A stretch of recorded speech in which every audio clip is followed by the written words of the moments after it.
Hello and welcome to Eco Africa, the environmental show co-produced by NTV in Uganda, Channels TV in Nigeria and DW in Germany. I am Sandra Twinobdio and with me as always is my co-host Chris in Nigeria. Chris, how are you today? Just fine, Sandra, and thank you so very much. And a warm welcome to all our viewers out there. We have a lot in store for you today on today's program. So let's take a quick look at what we have coming up. We'll visit a company in Burkina Faso that is relying on the power of the sun in order to avoid fossil fuels. We meet a student from Germany who has found a sustainable solution to deal with old blue jeans. And we talk with pioneers in genetic engineering who explain what to do when species die out. But first, let's head to Rwanda. We know that plastic bags have been banned in Kigali for several years and that their use is even criminal offense. Is that all, or has the country gone even further to reduce plastic in everyday life? Well, not exactly. Still, the idea of recycling is becoming more popular. Let's see how plastic is being turned into a raw material to make other things.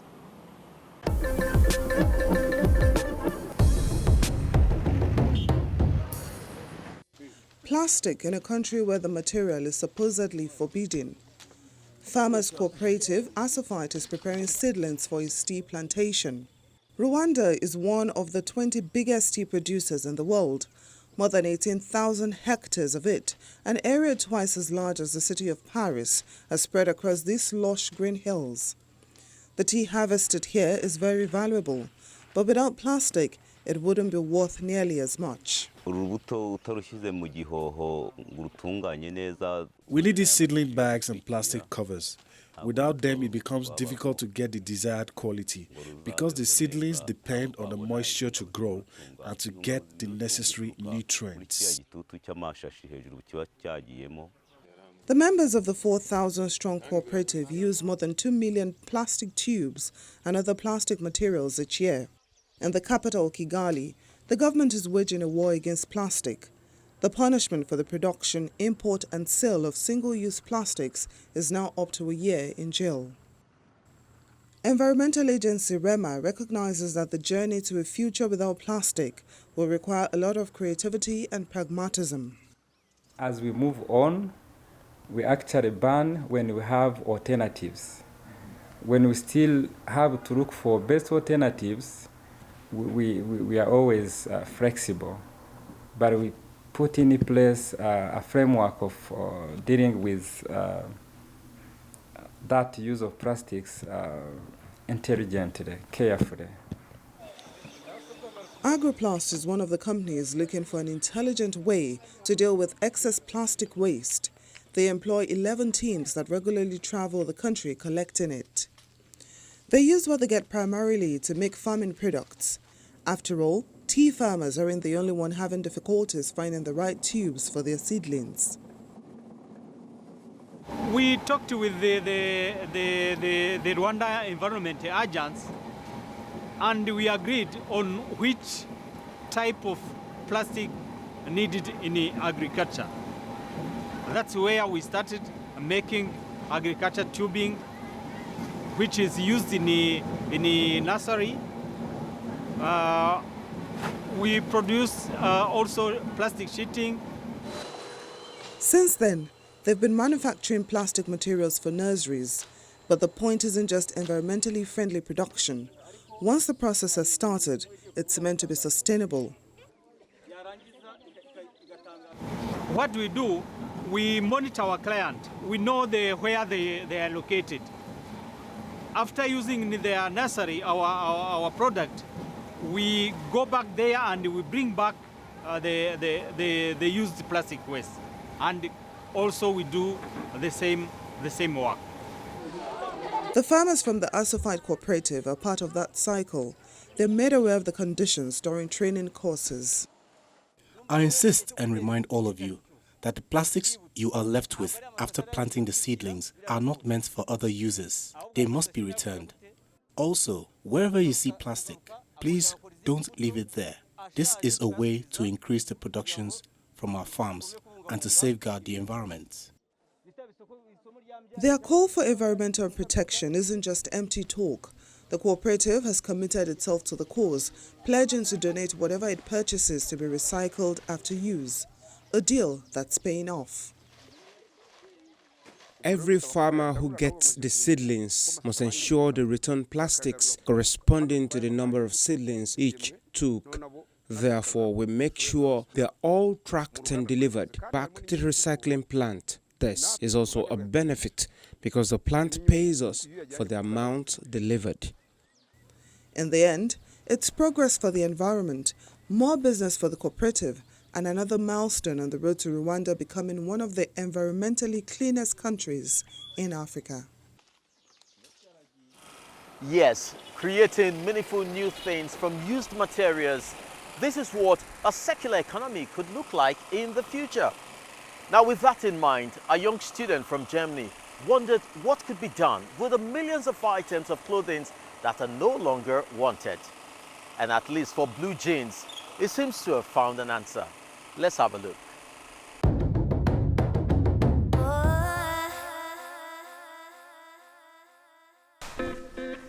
Piles and piles of used clothes. A lot ends up in the trash. That bothered Dutch design student Tim van der Loer, so together with the charity Berliner Stadtmission, he set up a used clothing depot. Here, textiles are sold for 2 to 4 euros per kilo. It's also where van der Loer came up with the idea for his new blue jeans. He has the denim shredded and processes it in his workshop. When mixed with water, the fibers bond to form a soft fleece. The pattern is embroidered right onto the fleece, which strengthens the fabric and eliminates the need for paper pattern. When I started to cut down the jeans into small parts and stuff like that, it was very important to me that I focus on the concepts and ideas of circular economy, that everything is regenerative. When the new denim is moistened, the excess bits can simply be plucked off. These leftovers are added to the next batch of fleece. Van der Loer has received an award and various grants for his idea. Now, as part of an EU innovation program, he's working on a sustainably dyed and processed prototype.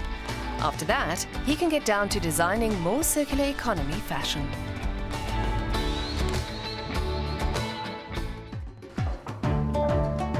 And how about you? If you're also doing your bit, tell us about it. Visit our website or send us a tweet. #DoingYourBit. We share your stories.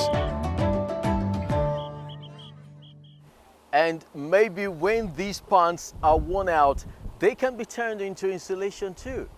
It's a great idea to keep things out of dump sites. I'm very impressed, Chris, and a similar idea is also becoming increasingly important when dealing with many invasive species.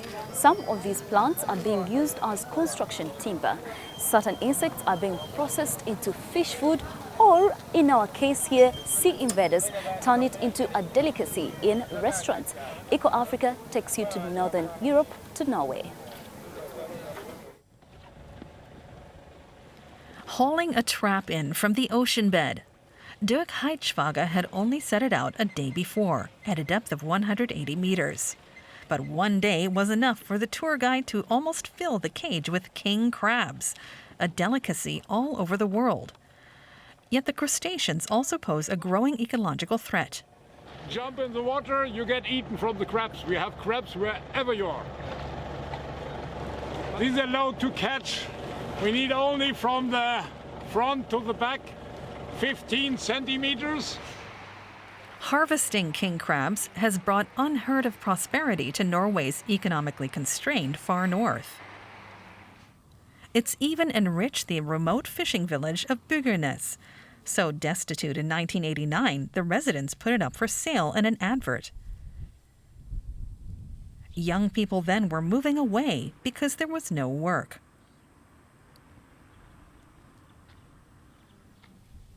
Now, the village has been revived, boasting bed and breakfasts and even a bistro. All thanks to the king crab. Fisherman Leif Ingele was among the first to discover the non-native species off Burkina. Soviet researchers had released them into the Barents Sea in the 1950s. But Ingele was unaware of that when he found the monster crab in his nets one day. The first crabs we caught weighed 10 to 12 kilos.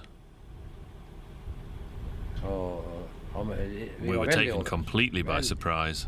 But if the crabs hadn't turned up, we wouldn't have any fish processing in town now, nor any fishing boats, or at most 2 or 3. But today, we have 15 or 16 boats. The explosive spread of the king crab is a boon to the fishermen, but environmentalists and scientists are alarmed. The voracious predators are being spotted further and further south. They're expected to reach the Scottish coast soon and can even adapt to the warm Mediterranean waters.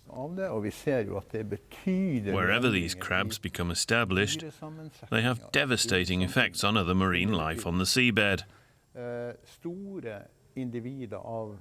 Some species, like mussels and starfish, have disappeared completely. The king crab is also known as the monster crab. It has no natural enemies and poses a threat to every other living thing on the seabed. So fisheries authorities have made the quotas generous. We have the right to catch 10 crabs for our own use for free, per person per year. One crab is worth 900 krona, or 90 euros, right in our pockets. Multiplied by 10 and, for 1,000 euros, you're eating a luxury delicacy for free. What Dirk Heichwager serves his guests after only a short time in the kitchen can otherwise be had only in Europe's and Asia's finest restaurants. Norway exports over 2,000 tons of king crab all around the world annually. While environmental concerns about invasive species continue, the tourists savor its spicy meat. And the Norwegian authorities hope the high fishing quotas will help keep its population under control.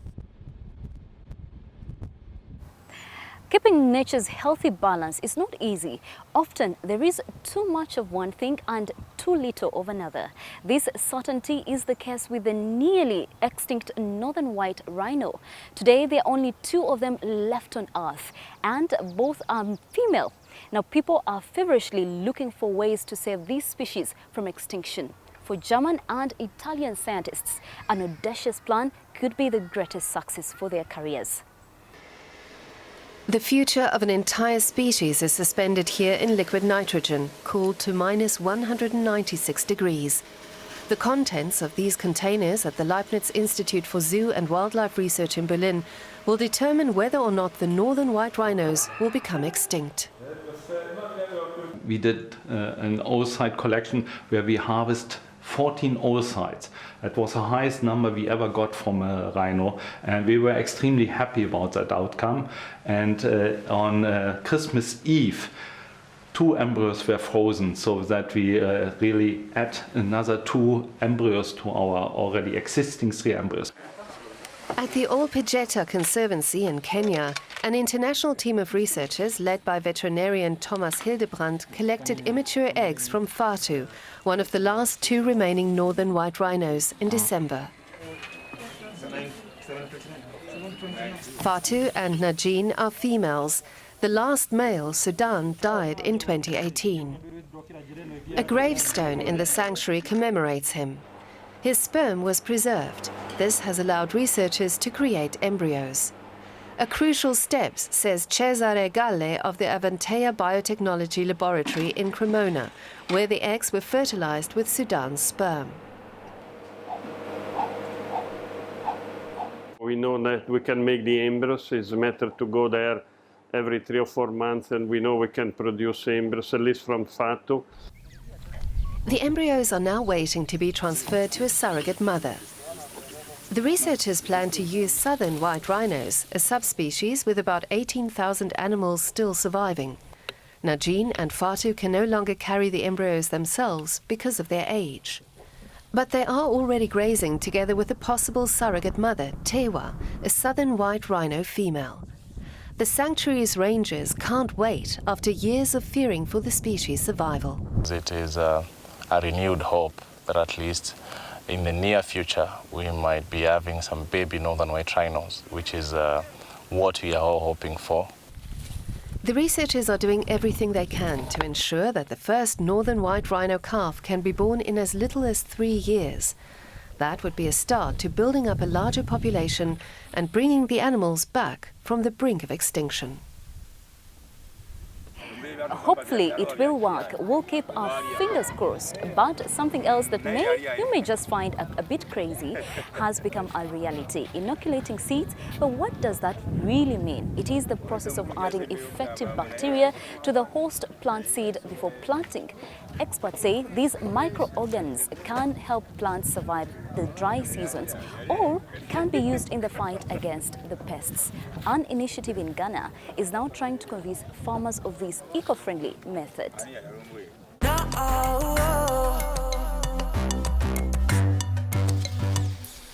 Here in the northwestern part of Ghana, farmers mainly cultivate soybeans. Fadila Yakubu is out in the fields to care for her 4 hectares of land. 4 years ago, Fadila took part in a training session for sustainable agriculture. Since then, her crop yields and her profit have increased.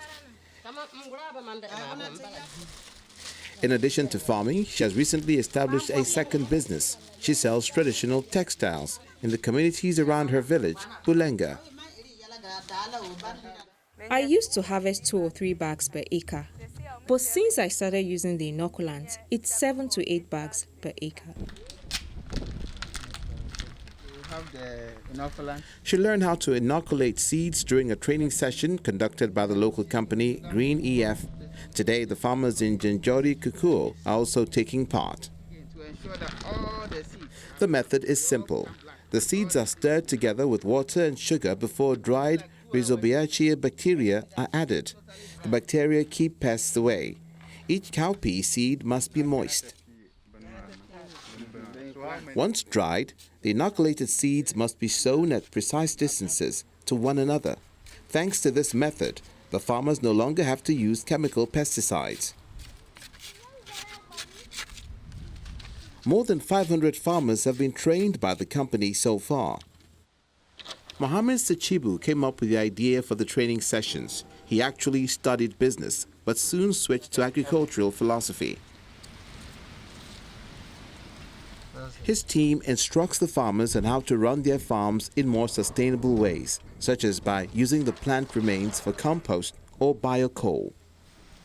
The fibers of kenaf plants, for example, are especially well suited to enriching depleted soils. We've produced charcoal briquettes, and then we also have produced biochar, which is very good in terms of soil, improving soil properties like soil water holding capacity, and then soil remediation in terms of pollution. Soils that are contaminated with heavy metals like cadmium, like mercury, you can use that to remediate that. The farmers can even test the makeup of their soil if needed. The samples are then sent to the company's own lab. Although the training sessions for the small-scale farmers are free, the soil analysis costs between 1 and 30 euros, depending on what exactly is being tested. For farmers, it's worth it, because they learn exactly what their soil needs. We help in prevent the use of excessive inorganic fertilizers, preventing leaching of some of these excesses into underground water bodies, and then runoff into surface water bodies, causing pollution, since they are the source of water for animals and other living organisms. Since having his soil tested, farmer Joshua Conlon rarely uses fertilizers anymore. Before the analysis, he farmed exclusively soybeans, but now that's changed. They probably still have. 2 years ago, when I started the soil testing with Green F, I produced maize as they recommended to me, and then my results doubled. I got 70 bags more from as I always got on the field, and this has helped me to be able to acquire a farm tractor, which is helping my production. Joshua Conlon expanded from small to medium-scale agriculture. Fadila Yakubu isn't quite there yet. but she's well on her way. New technologies can sometimes help the environment safer and healthier. So why shouldn't we use them? And this also applies to the energy supply. But you know more about this, Chris. Sure, Sandra. One example is Burkina Faso. The country has difficulty meeting its electricity needs. Schools and medical centers in rural areas are especially hard hit. A few years ago, a European Union report highlighted decentralization and a more sustainable energy mix as possible solutions. And now things in the West African country seem to be moving in that direction. The solar kit on this roof is reliable and doesn't require much maintenance. Omar Gira says €2,000 investment was money well spent for him and his family.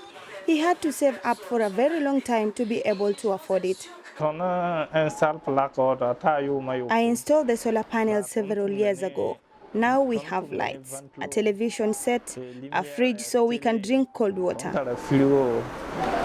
It is very useful. Since we never know if or when we'll be hooked up with the green, we turn to solar. Only 15% of the population are linked to the national electricity grid in Burkina Faso, so people buy solar kits instead. They can now be found at small local shops. And the street lights on major roads are also solar powered nowadays. Here in one of the poorest countries in Africa, a local business, the Faso Energy Company, has set up a plant to produce solar systems. It is the first in West Africa. The manufacturing equipment and components of the solar system are imported from Europe. The government waived import duties.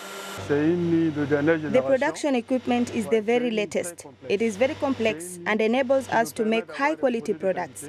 The panels we make are basically the same as the models that have been certified in Germany.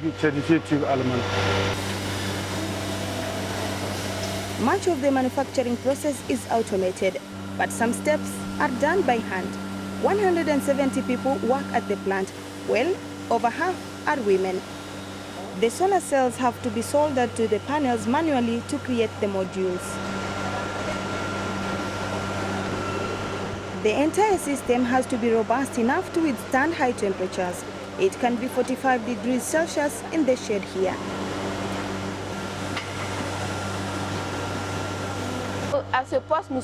This is where we test the panels. When a panel comes out of the machine, we check all the solders and see if there are any cracks anywhere. If everything is okay, we wire the strings on the cells together. Finally, we attach a serial number to prevent counterfeiting. The company has stocked up on components in case supply chains are interrupted. There is a lot of competition on the market for solar panels in West Africa, especially from companies in Asia. Faso Energy aims to serve not only the domestic market, but neighboring countries too.